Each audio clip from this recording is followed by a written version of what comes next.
하고 소리를 높여 유다의 성들에게 이르기를 너희 하나님을 보라 하라.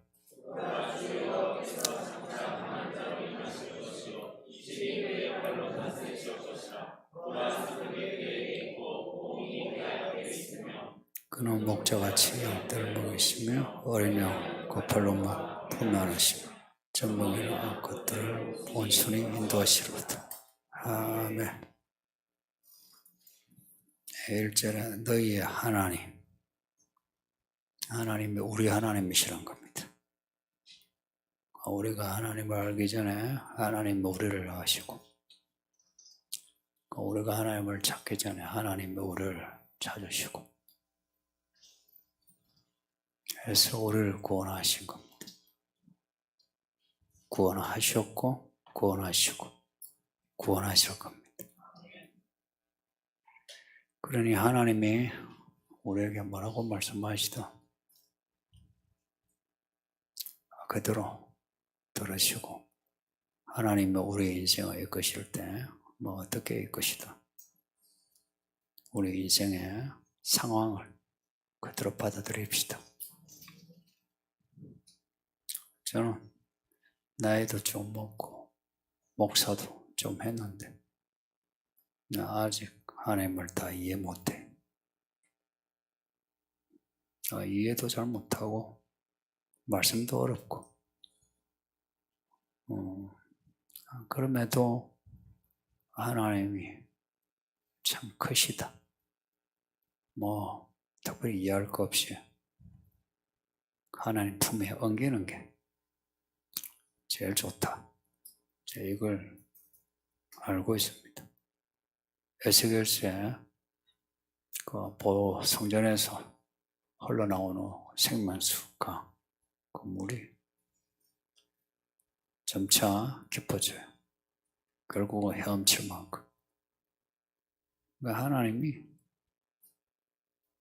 그런 분이다. 우리 인생에 하나님 안에서 헤엄칠 만한 분이다. 그러니 어떤 상황에서든 이해되고 안 되고 하나님 찾으시길 바랍니다. 어떻게 다루시든 마음 불편해하고 나한테 왜 이러시나 불평하지 말고 하나님께 옮기는 겁니다.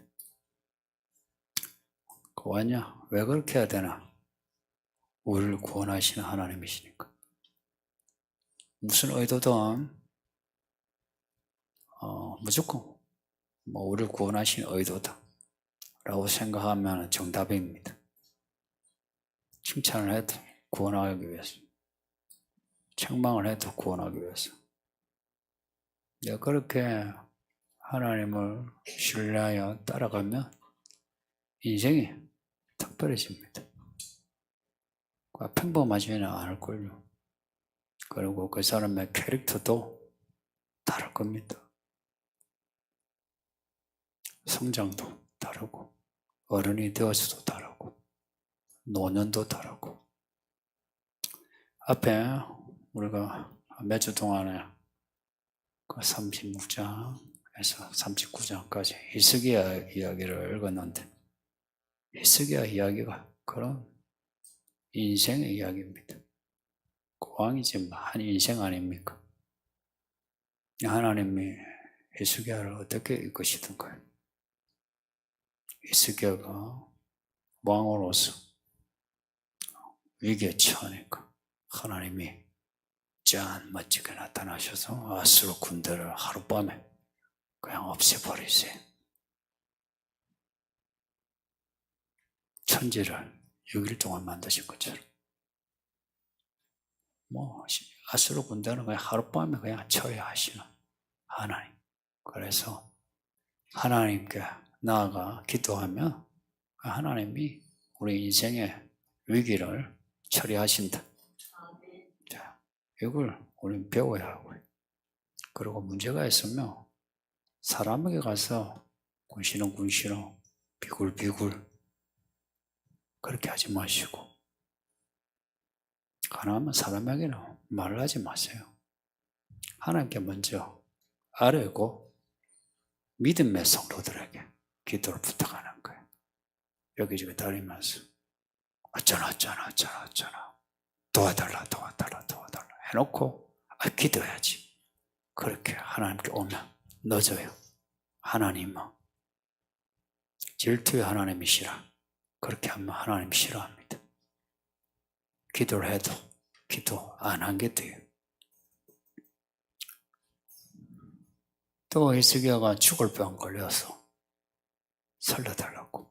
내가 잘 믿었지 않냐.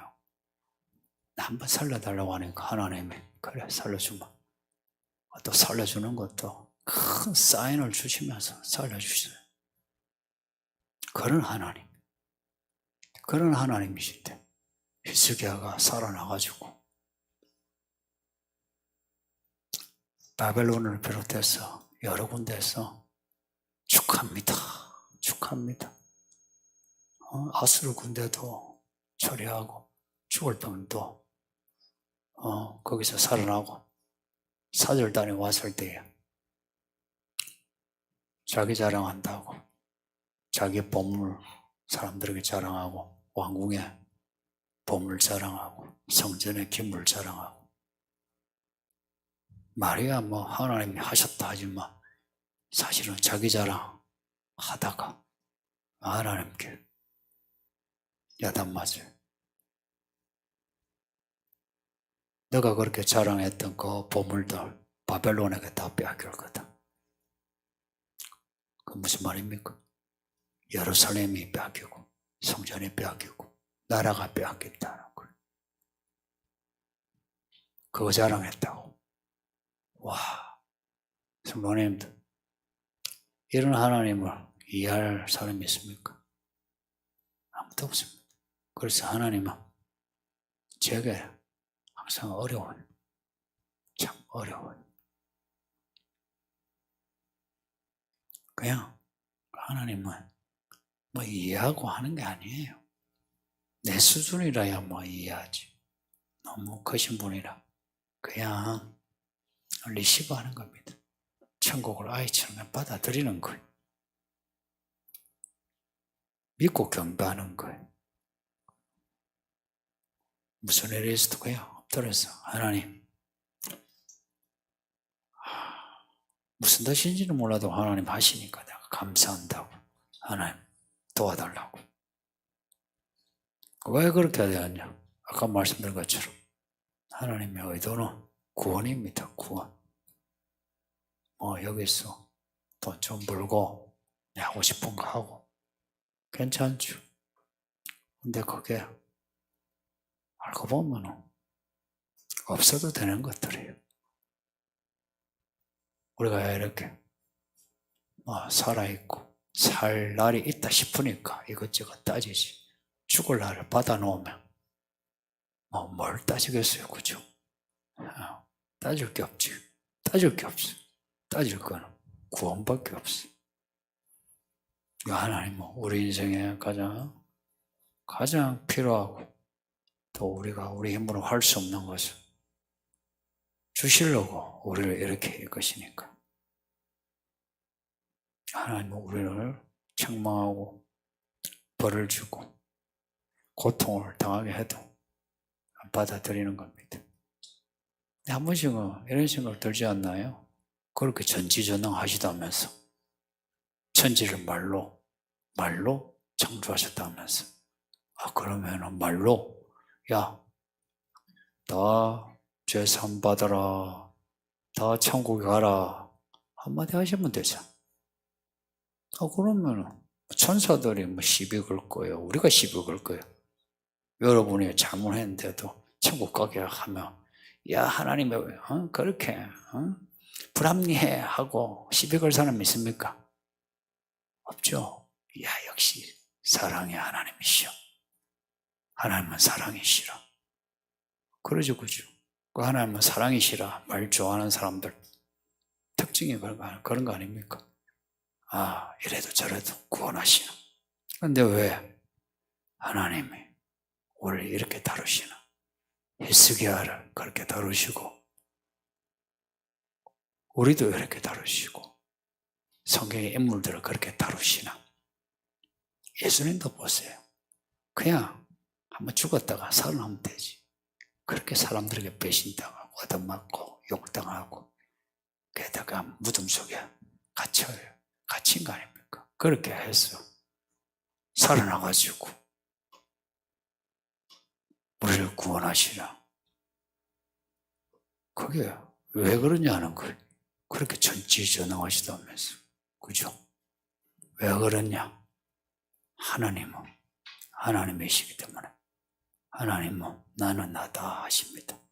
나는 나다 이거는 유아독존 얘는 하나님 아니고 하나님은 하나님의 자신의 어떤 미천이 있으신 거라.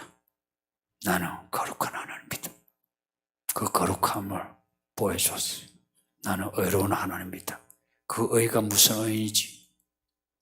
율법을 통해서 복음을 통해서 우리에게 가르쳐 주셨어요. 말씀하신 거라. 그 율법과 복음을 하나님은 지키시는 거라. 하나님은 하나님의 말씀을 어기지 않으세요.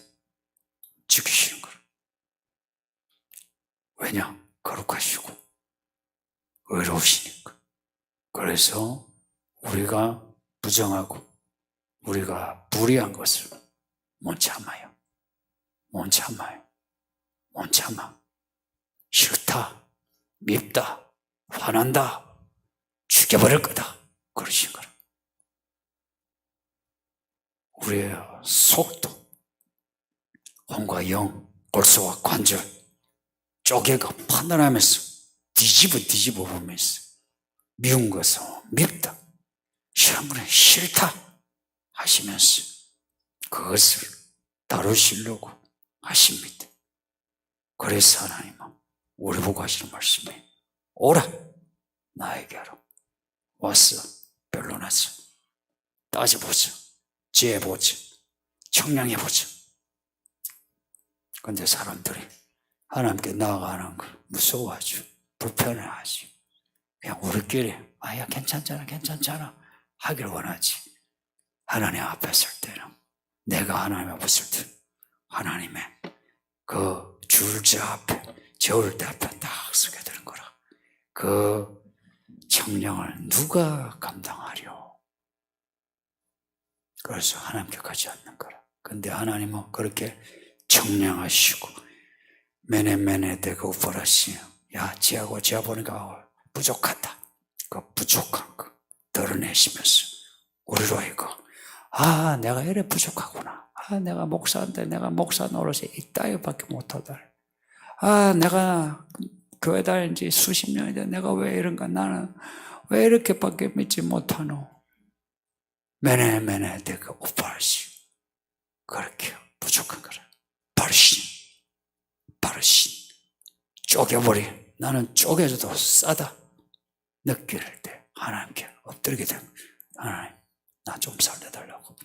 그럴 때 하나님은 구약에서도 짐승의 피제사로 구원하시고, 신약에는 예수님의 피제사로 우리를 구원하시는 거예요. 구원입니다. 구원이야. 구원. 우리가 이렇게 있으니까 돈이 중요하고 내 건강이 중요한 것 같지. 알고 보면 건강도 별 필요 없어요. 1000년만 살 것도 아니고, 나보다 먼저 간 사람 있고 내가 뒤에 있는 거지. 그리고 돈도 무슨 소금물처럼 돈을 가지면 가질수록 목마르지 않대요. 그래서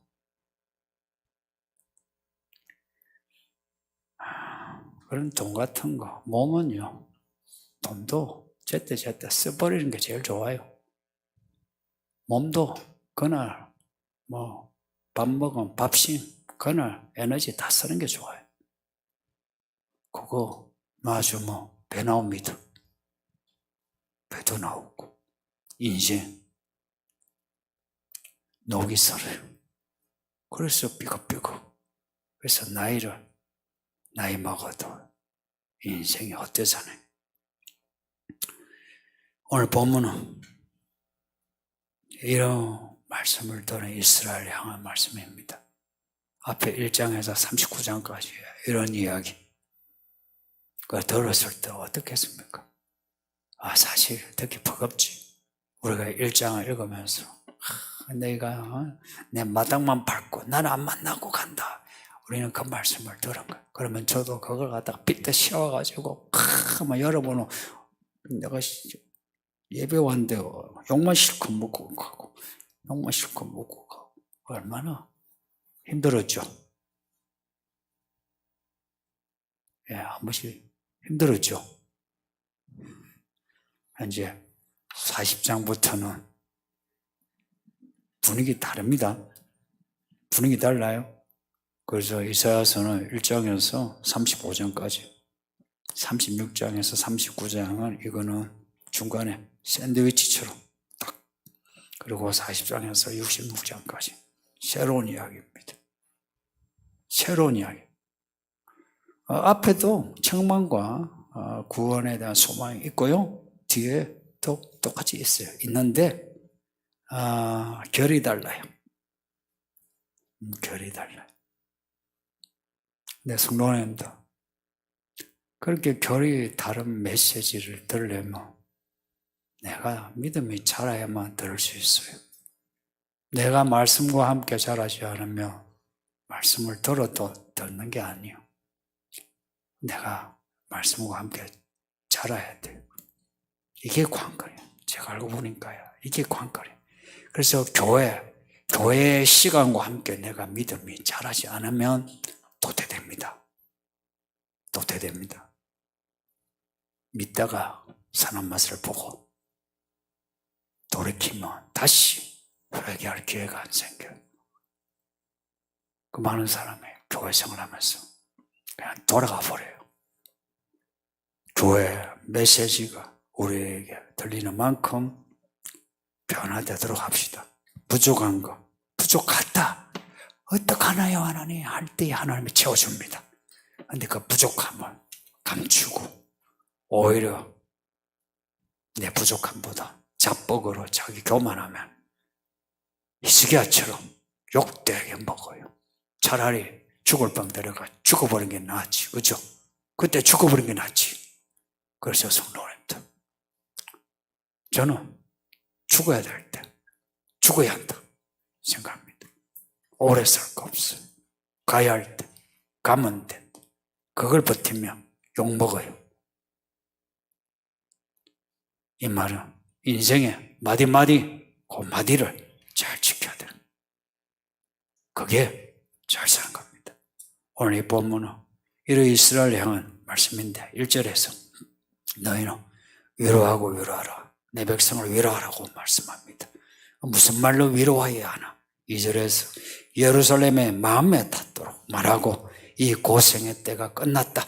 벌 받을 만큼 받았다. 하나님 손에서 벌 받을 만큼 받았다. 외쳐라. 이스라엘이 하나님께 벌 받을 만큼 받았을까요? 아니거든요. 근데 왜 이 말씀 하시는지 아세요? 앞에 7장에서 처녀가 아이를 낳으리니 예수님이 그 모든 벌을 감당하시니까 외쳐라는 겁니다. 나는 아직 벌 받을 게야. 나 맞고 죽어도 싸지마. 예수께서 나를 위해 죽으시오.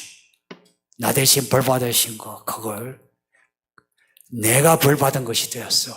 외칠 수 있는 거예요. 이제 날 향한 하나님의 벌이 끝났다. 와, 이제 끝났다. 이제 징계에서 벗어나고 심판에서 벗어나고 이제 하나님의 위로만 내게 있도다. 이제 하나님의 약속의 성취만 있다.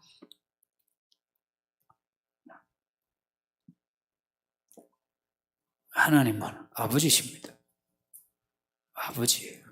아버지가 아들 두드려 패놓고 떡볶이 사주면서 야, 아팠지? 그건 이제 아빠 말 잘 들으라. 나 위해서 한 소리야. 나 위해서 그러는 거야. 이제 하나님도 똑같아요. 앞에 히스기야 그 끝 이야기가 뭡니까? 두드려 패는 이야기를. 그렇게 두드려 팼지만 하나님이 위로하시는 것. 하나님이 때리시고 하나님이 위로하십니다. 성도님들, 사람에게 맞고 사람에게 위로받고 싶습니까? 하나님에게 맞고 하나님에게 위로받고 싶습니까? 하나님에게 맞으세요. 살았어. 하나님에게 맞으세요. 하나님에게 맞고 하나님께 위로받으세요. 하나님 손에 들어가야 삽니다. 그 손이 버겁다고 무섭다고 내가 사람 찾아가면, 그래서 사람의 위로 삼으며 그 위로가 소금물 마시는 것과 같습니다. 목마르고 인생에 재미가 없어요. 놀랍게도 하늘에 계신 하나님이 우리를 위로하시려고 오신다 하는 겁니다. 갑자기 이야기가 비약되면서 하나님이 우리에게 오시니 그 하나님을 맞이해야 한다 합니다. 위로하라, 위로하라. 어떻게 우리가 위로를 받나? 우리에게 오시는 하나님이 우리를 위로하시니까 3절에서 하나님이 우리에게 오시는데 왕이십니다. 만왕의 왕이시고 만주의 주가 되신 하나님이 이 땅에 오시는데 알고 보니 사람으로 오신 거라. 이야, 하나님이 여자 뱃속에 10달을 그렇게 자라다가 핏덩이로 태어나고 응애 똥오줌을 싸면서 그렇게 자라고, 그리고 아이들하고 같이 놀면서 자라고 부모 손을 잡고 따라다니면서 자라고 그렇게 사셨다는 거 신기하지 않습니까? 그 하나님의 신비를 누가 알겠습니까? 그 하나님의 길을 예배하라. 그 길을 예배할 자가 필요한 거예요. 왕이 오시니까. 왕이 오시기 전에 나팔수가 나팔을 불어 왕이 온다. 신랑이 오기 전에 나팔을 불어 신랑이 온다. 그래서 예배할 자가 필요한 겁니다. 아침에 읽고 있는 마태복음의 세례 요한이 바로 이 예배하는 자, 광야에 외치는 자입니다. 광야에서, 사막에서 하나님의 길을 선포하는 겁니다. 길을 예배하라. 언덕이 깎여지고 골짜기가 메워지고 험한 땅이 평평한 땅이 되어서 신장로 시온의 대로를 만들어라. 예수님이 오신다. 누가 길을 닦았을까? 세례 요한이 길을 닦았는지 나라 먼저 닦는다고 했는데 세상 사람은 전부 다 메시아를 받아들이지 않았어요. 예수님은 험한 길을 가셨습니다. 그렇게 험한 길로 가시고 죽으시고 올라가셨는데 성도님들 다시 오시는 예수님이신데 이제 우리가 초림 때처럼 그렇게 준비 안 해도 예수님이 오셔가지고 믿으라, 회개하라, 천국이 가까웠다 그러실까요? 아니면 바로 치실까? 이제는 바로 칩니다. 초림 때와 달라. 이제 우리는 아이나 어른이나 예수님의 오시는 길을 예배해야 합니다. 예수님이십니다. 예수님이 하나님이에요. 하나님의 아들이십니다. 저는 이 어릴 때, 청년 때까지도 예수님이 하나님이다. 실감이 안 났어요. 믿어는 지는데 뭐지? 실감이 안 나는데 이제는 실감도 나고 믿어도 지고 알고 있어요. 경험이 중요한 거라 그랬어요. 하나님을 아는 지식은 경험이요, 관계라. 예수님이십니다. 예수님을 본 사람은 하나님을 본 거예요. 하나님의 위로를 받는 거예요. 하나님의 빛을 보는 겁니다. 그런데 요한복음 1장의 말씀처럼 흑암이 빛을 알지 못해. 흑암에 사망의 사람들이 예수님이 오셨는데도 낫사렛에서 선한 것이 뭐 나오겠느냐? 뭐 저 사람은 요셉의 아들인데 예수님을 그냥 한 사람으로 여기고 그 말을 무시했어요. 그리고 그 예수가 자기들의 듣기에 과도한 말, 과격한 말을 하니까 듣기 싫어 고발하고 판결하고 그래서 죽였어요.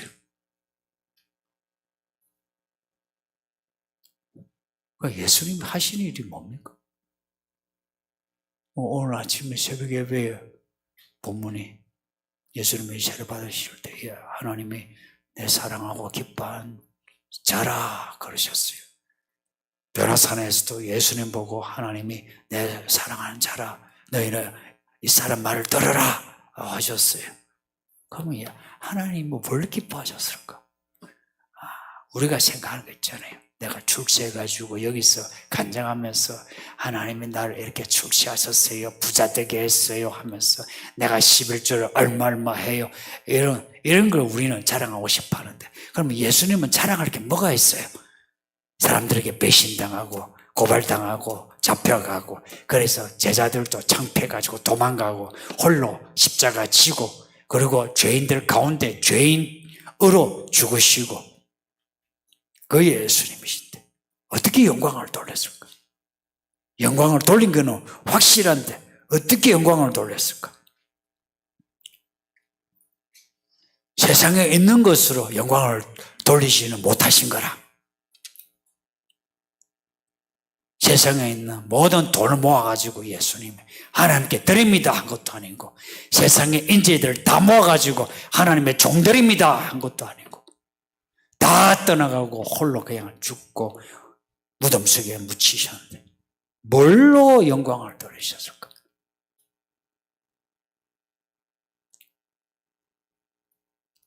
말씀입니다. 하나님 말씀으로 영광 돌렸어요.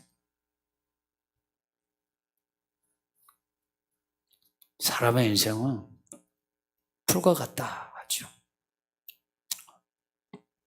오래 살아도 거기서 거기고 잘 산다 해도 거기서 거기고 솔직히 여기서 잘 산다 해서 살면 얼마나 잘 삽니까? 또 못 살면 또 얼마나 못 삽니까? 저도 못 살아봤는데 그것도 다 할만해요. 잘 산 사람도 저 많이 봤는데 별 것도 없고 예수님이 뭘 하셨냐? 6절에 보면 외치는 자여 외쳐라. 외치는 자가 무엇이라 외쳐야 합니까? 물으니까 하나님 말씀하시기에 모든 육체는 하나님의 입김으로 금방 마르고 시들어온 꽃과 같다. 이걸 외치랍니다. 인생들아 너희는 그냥 꽃과 같아. 너희의 인생은 별거 없어. 이걸 외치랍니다. 그러면서 너희 인생은 그렇지만 하나님의 말씀은 영원해. 이걸 외치랍니다. 제가 외치는 거 아니에요. 인생 진짜 별거 없습니다. 잘난 인간 만나봐도 별로 안 잘났대요. 대단한 인간 만나봐도 별로 대단한 거 없대요. 50보 100보 뭐 도토리 키재기구나. 하나님은 크신 분이 정말 크신 분. 하나님의 말씀이 영원히 서 있다. 영원히 서 있다. 이거는요, 항상 일어나는 거예요. 이게 그냥 서 있는 채, 이게 아니고요. 말하자면, 일어나고, 말씀이 활력이 있어. 예리야, 금과 같이. 영과 홍과. 우리의 모든 골수, 관절, 쪼개가 판단하고, 모든 것을 드러내요. 말씀이 말씀을 이루시는 거예요. 믿음이 뭐냐? 그 말씀을 이루는 말씀에 합류하는 게 그게 믿음이에요. 그게 진짜 믿음이더라고. 내가 믿습니다고 하는 이 단편적인 이 고백이 아니고 그 이야기를 따라가는 내 모든 것이라. 그 이야기를 따라가려면 그냥 내가 교회 다니는 이걸로만 되는 게 아니고 내 인생을 전부 걸어야만 되는 거예요. 인생을 걸어야 돼요. 예수께서 날 위해 인생을 다 거시고 죽고 부활하신 것처럼 나도 예수를 따라가는데 모든 것을 걸어야 돼. 모든 것을 걸지 않으면 구원이 없습니다. 이거는 확실해요. 이건 제가 말씀 안에서 확실히 발견한 거예요. 하나님의 그 심판을 누가 견디느냐? 내 인생에 나도 모든 것을 걸어야 하나님의 심판을 견뎌내요. 그래서 이 말씀을 전해야 돼요. 높은 곳에서 이 말씀을 전하랍니다. 외치랍니다. 그냥 조곤조곤 하는 게 아니고 외치랍니다. 높은 곳에. 높은 곳이라 할 때는요, 그 관용어가 뭐냐면 사람들이 다 있는 곳에, 사람들이 주목하는 곳을 말합니다. 그게 위치적으로 높든지 낮든지 상관없이 사람들이 주목하는 도시 중심에서 이 말씀을 전하랍니다. 그래서 사람들로 하여금 오실 예수를 맞이하라. 초림 처음 오셨죠. 재림하십니다. 그 예수께서 오시면 어찌 되느냐? 하나님의 나라가. 그 하나님의 나라가 어떠한 나라냐 하니까 11절에 보면은 그는 목자같이 양떼를 먹이시며 어린 양을 그 팔로 모아 품에 안으시며 전복이나 암컷들을 온순히 인도하시리라. 우리를 이끄시는 목자로 오신다는 겁니다. 이게 천국입니다. 천국의 내용이 뭐냐니까 여호와 나의 목자시네 나를 쉴만한 물가 푸른 조상으로 인도하시는도다. 사망의 엄청 골짜기에 있을지라도 나를 안위하신 주의 지팡이를 인도하신 이게 천국입니다.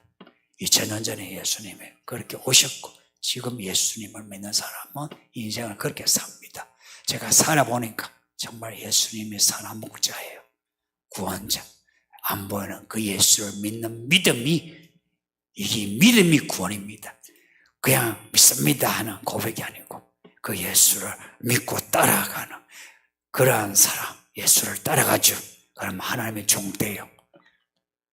그래서 예수님이 다시 오시면 그 예수를 맞이할 수 있는데 그러면 영원히 예수님을 목자로 섬길 수 있습니다. 이게 우리가 받을 상입니다. 오늘 본문에 상이요 봉이랍니다. 봉. 우리가 받을 상이 뭐고? 구원입니다. 구원이에요. 우리를 구원하시기 위해서 이 땅에 오신 예수님, 그리고 죽으시고 부활하신, 그리고 날 구원하기 위해서 나에게 돈도 주고 돈을 빼앗아가고 내 병을 고쳐주시면서도 내 병을 또요 병을 주시고 내 문제 해결하시면서도 문제를 또 만들어 가시는 예수님이세요. 그래서 주는 분도 예수님, 가져가시는 분도 예수님. 그래서 그 예수님의 그 이야기에 나를 완전히 넣어놓고 그 이야기 속에서 예수님이 뭘 하시나 잘 들어야 되고 어떻게 하시나 잘 봐야 되고 그 예수를 끝까지 따라가는 이 믿음이 관건입니다. 우리의 완벽한 목자가 되신 예수님, 그분을 바라보신다면 위로받으실 겁니다. 힘도 얻으시고. 그래서 인생 요즘 뭐 힘들게 산다 그러죠. 몇 푼 돈 아니면 사람들의 뭐 지지 격려로는 그런 거로는 별로 위로 안 돼요. 하나님에게 위로받는 성도들이 되시길 바랍니다. 말씀 생각하면서 기도합시다. 아버지 하나님 감사합니다. 이 땅에 오셔 날 위해 십자가에 못 박혀 죽으시고 부활하신 예수님, 날 구원하시는 하나님의 아들이시니 내가 이제 하나님 앞에